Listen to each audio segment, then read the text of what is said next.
și socru mic aici, alăturea.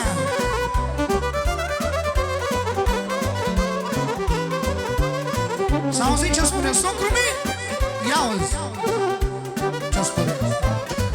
Mi-e inima bucuroasă, mi-e inima bucuroasă, când vă fata mea mireasă. Mi-e inima bucuroasă, mi-e inima bucuroasă, când vă fata mea mireasă. Mulțumesc bărbatul meu, mulțumesc bărbatul meu, că ai făcut și de la socru mic pentru mireasa, pentru cea mai frumoasă mireasă. Mulțumesc bărbatul meu, mulțumesc bărbatul meu, mă, că ai făcut placul meu. Și-am inima bucuroasă, că astăzi mai făcut mireasă. Și-am inima bucuroasă. Hop, hop, hop, hop. Alex, sunt cum era prima oră.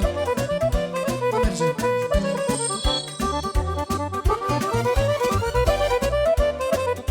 Haide, haide, mă!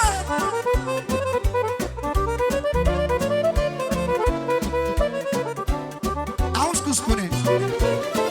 I-am uitat-ți-vă la ea, i-am uitat-ți-vă la ea, frumoasă e fata mea, mă.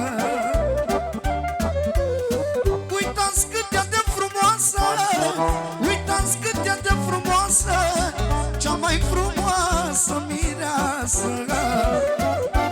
Uitați cât e de frumoasă, cea mai frumoasă mireasă. Uitați cât e de frumoasă, dar cea mai frumoasă mireasă. Ce spune și soacra mică, ia-uzi. Am inima fericită, am inima fericită, e fata mea miresită. Și-am inima bucuroasă, că astăzi am văzut o mireasă, că azi am văzut o mireasă.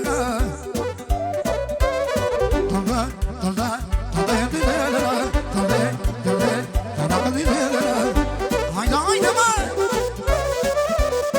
Pentru cea mai frumoasă mireasă și de la Ginerică, pentru mireasa lui. S-a auzit ce spune și și cu mare, 2 vorbe pentru fiii lui.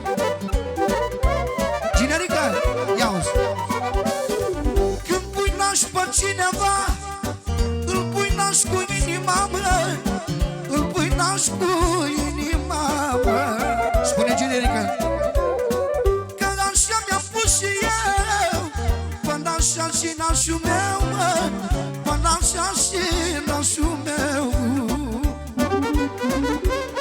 Să trăiască fiii mei, au Generică, care mă mândresc cu ei, mă. Să trăiască nașii mei,